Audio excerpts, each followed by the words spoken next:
And we're back in the other gym on a Tuesday morning just before Christmas, like we never left. Welcome to the Confessions of a Not So Dangerous Mind podcast. I'd like to thank you all for spending some of your relatively chilly Tuesday morning here with me in New York. But once again, we're going to skip past all that promotional jazz and get right to the guts of the episode. Well, I'm prone to just launching into Al Pacino impersonations at various moments. You don't need no man. Talk. What we got to talk about? Well, on this day, 1992, the film for which Al Pacino won his first and only acting Oscar, Scent of a Woman, directed by a fantastic filmmaker in Martin Brest, who also did the best buddy movie of all time, and he directed Beverly Hills Cop. But that's not the answer to the trivia question. What's the greatest buddy movie ever made? It is Midnight Run. Martin Brest also directed Scent of a Woman, the movie for which Al Pacino finally, after how many nominations? 5? And he was also nominated the same year for Glenn Ross as Ricky Roma in supporting, but they should have figured out a way to get Alec Baldwin's 7.5 minutes of "Put That Coffee Down." Somehow he should have gotten an Oscar nomination, because Alec walks into a room full of big hitters, although Big Al is not in that scene, and he just fucking cleans up.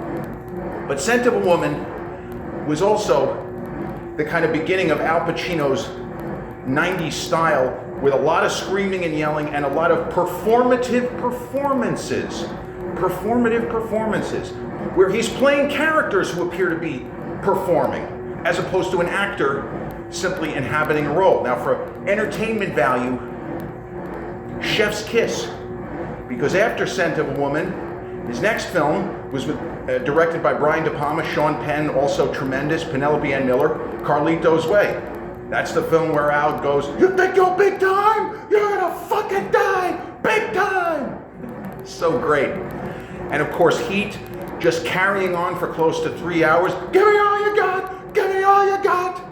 And that's just the tip of the iceberg as far as that movie. Devil's Advocate, arguably, he's even crazier, with the screaming about God being an absentee landlord. Worship that? Never! You're the Antichrist. Whatever. But it all began with the acting decision, working with Martin Brest, for Al to go big, that's what she said, but to go big as Lieutenant Colonel Frank Slade, the central character in the film Scent of a Woman. And you know, it's unfortunate that the Academy Awards often come down to things like having to even contemplate, is it just this person's time to win? And 6 Oscar shows before the 1993 Oscars for, again, films released in 92. I always feel like I have to make that distinction, because when somebody says 2000 Academy Awards, I don't automatically default to films released in 1999. I think of films released in 2000. So the 1993 Oscars were for films released in 1992. And 6 years prior, so at the 1987 Oscars for films released in 1986, Paul Newman, a different kind of performer than Al Pacino, far different. The acting styles, you almost couldn't even match people with more divergent acting styles than Pacino and Paul Newman. But Paul Newman, always a bridesmaid, never a bride. How many legendary performances, going back to Somebody Up There Likes Me in the 50s. He was nominated 6 times, 7 times. How did he not win for The Sting? How did he not win for Butch Cassidy and the Sundance Kid? How did he not win for HUD? How did he not win for The Verdict? What the fuck, man? The sequel to The Hustler. How did he not win for The Hustler? The sequel to The Hustler, The Color of Money. It took that. And the year after, the Academy gave Paul Newman an honorary Oscar, because the fucking guy's not ever going to win one, because we don't vote for him, whoever the we is. I don't even know who the we would be. The MPAA? Screen Actors Guild? No. So here we have The Color of Money, where Newman is out-acted by Tom Cruise. Where was his Oscar nomination? And Paul Newman wins Best Actor Oscar for The Color of Money. But it felt like a summation and an apologia from the Academy, because this is one of the greats. And by 1992-93, I mean, long before it was acknowledged that Al Pacino was one of the living goats of film acting and a phenomenal stage actor as well. Again, with the performative performances, it's easy to forget just how great this guy is. You look at him on the TV show Hunters.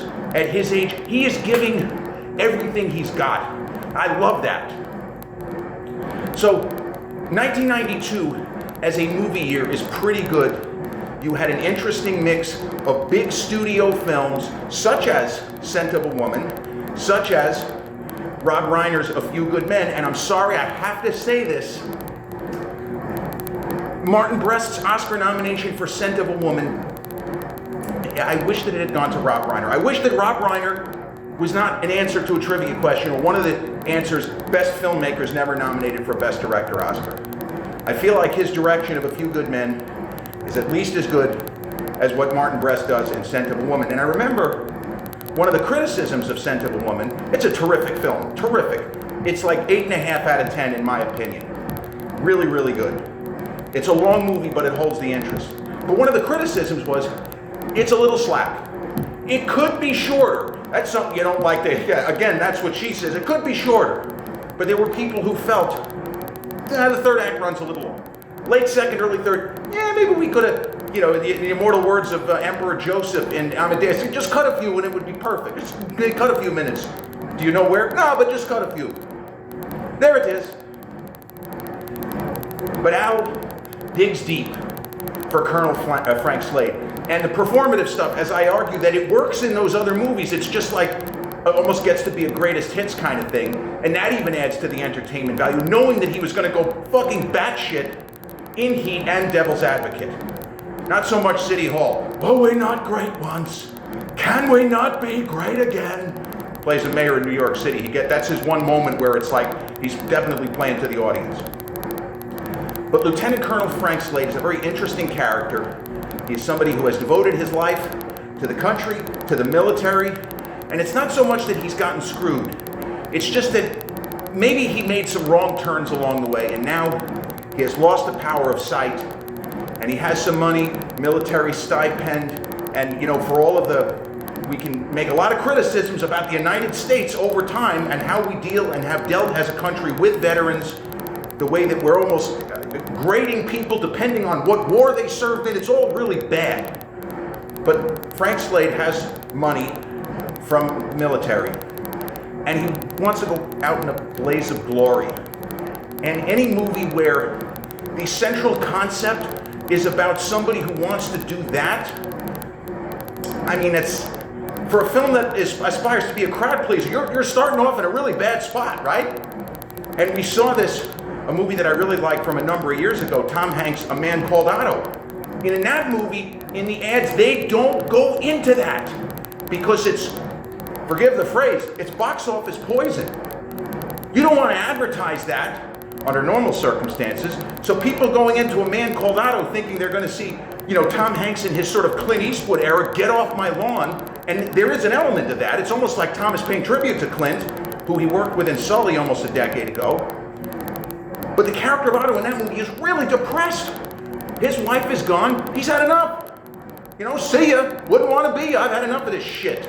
Go fuck yourself. Always the same thing. Lieutenant Colonel Frank Slade he has rooms set at the Waldorf.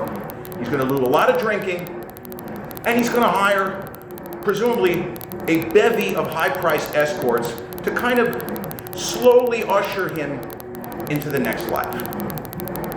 And tasked with keeping him company is a young student named Charlie Sims, who's got his own problems, but he needs the money that this weekend with this, he's kind of crotchety, but he's a good dude, whatever the mechanics of what they say to him, something like that. Just don't get him angry. Don't get in his way, and within reason, just try to do what he wants because, he served his country, all of this.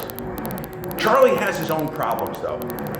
He took part in a prank, a really weird situation that he's the kind of guy that under normal circumstances would not have done it, and there is a chance, it's actually a very good chance, he's going to get thrown out of school.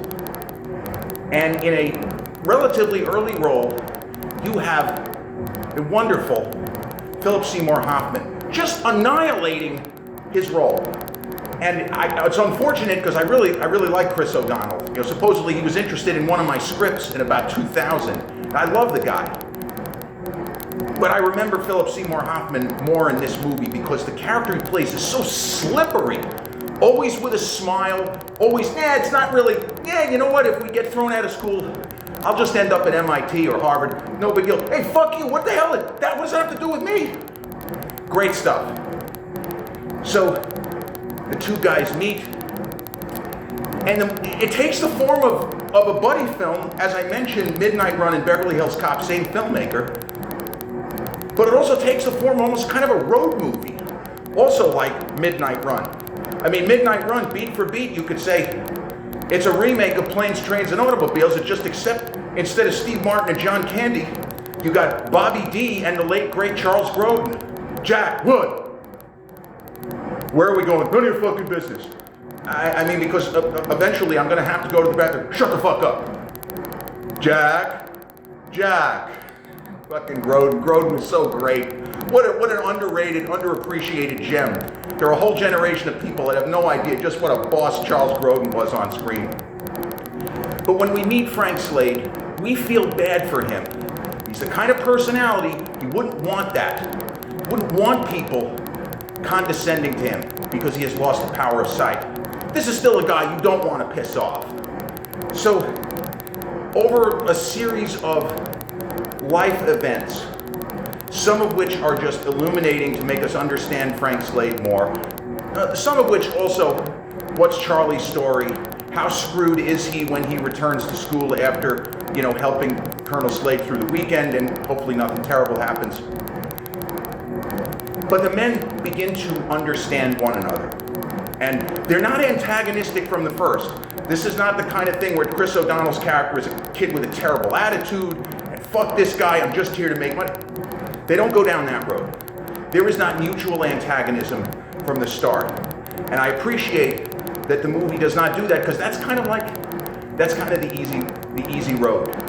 And the movie does not take the easy road.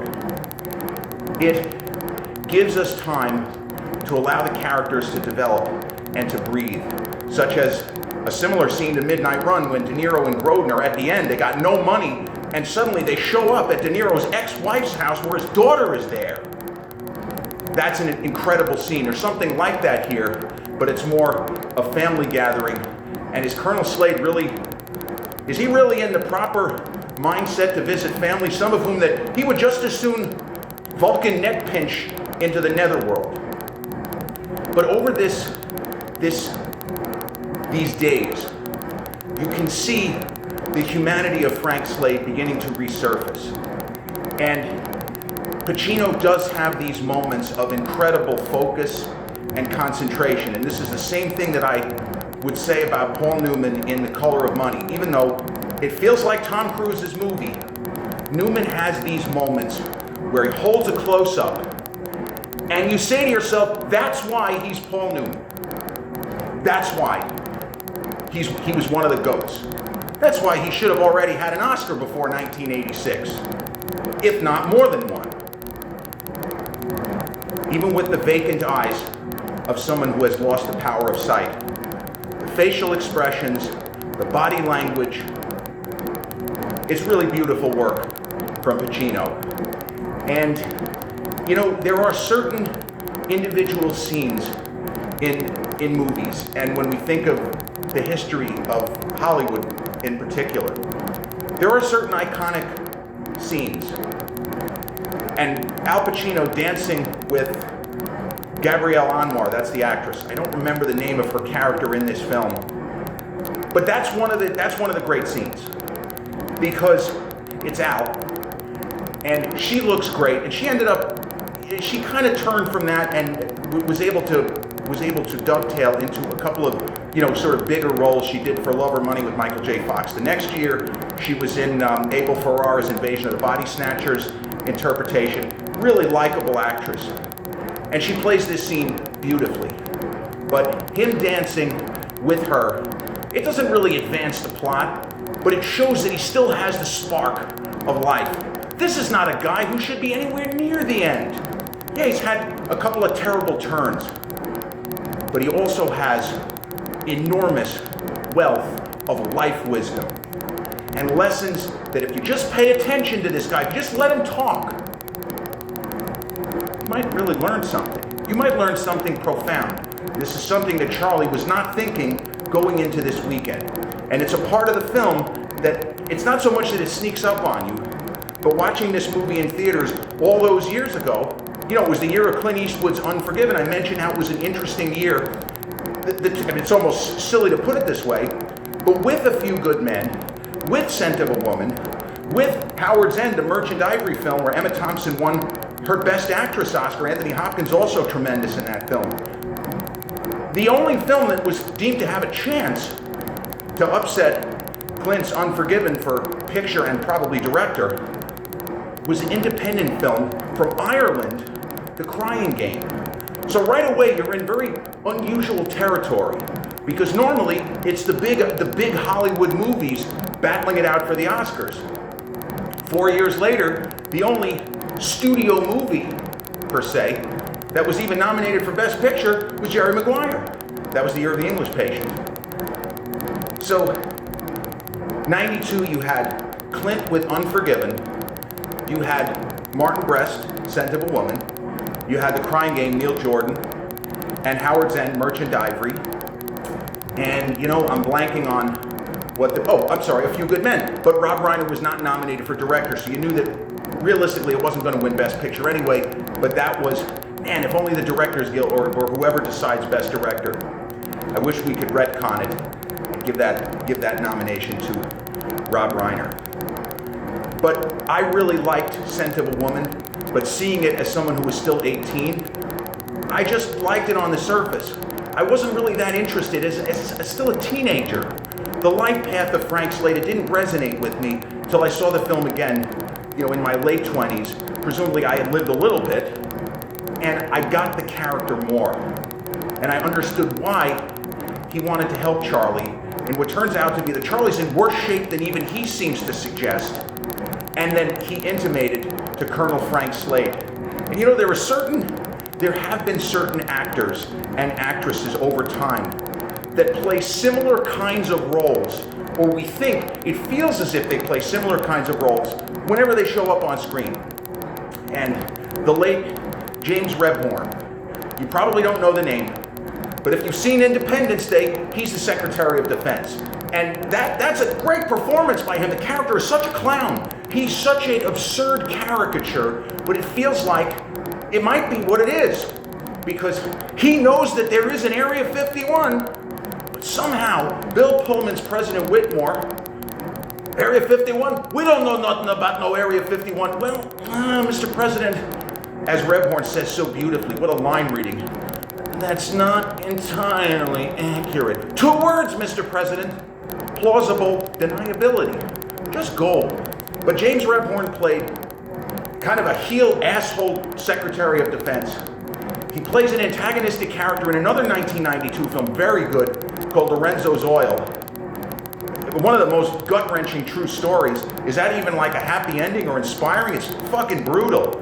Nick Nolte and Susan Sarandon play parents trying to save their son, who's dying of a rare neurological disease. But Rebhorn also was the bad guy in How to Eat Fried Worms about 20 years ago. And in this movie, it's not a trial, but he's running this kind of investigation. It feels like a trial, but it's not a trial. He wants to get rid of Charlie Sims. He's got enough data, enough information, throw this kid out of school. And Al Pacino as Frank Slade, after this experience with this young man who he has come to become very fond of, he's going to stand up and he's going to be counted. And if he goes down fighting, he will go down fighting, but he's going to do everything he can. He will move hell and high water to make sure this kid does not get thrown out of school. And I feel like that's the scene that won Al the Oscar. Well, 3. The dance, the summation, and I have seen from that movie, or from Scent of a Woman. But also the scene where he gets behind the wheel of a sports car and drives, even though he is without the power of sight. And I remember my aunt, when she saw the movie, she couldn't stop talking about that scene. She said, there's no way that would happen, but that was best scene of the year. So Al was up against some big hitters for Best Actor. You had Clint, you had Denzel for Malcolm X. And, you know, history would probably tell us that Denzel should have gotten the award that year.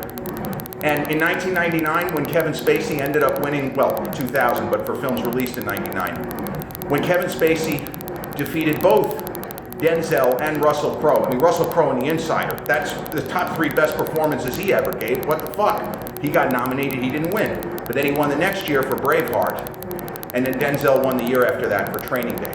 But that also is just a lot of these times where you feel like it was just this person's time to win an Oscar. We messed up here, and let's go. So you knew that Clint wasn't going to win for Unforgiven, but the odds makers at the time, they were weighing this. I mean, Denzel as Malcolm X.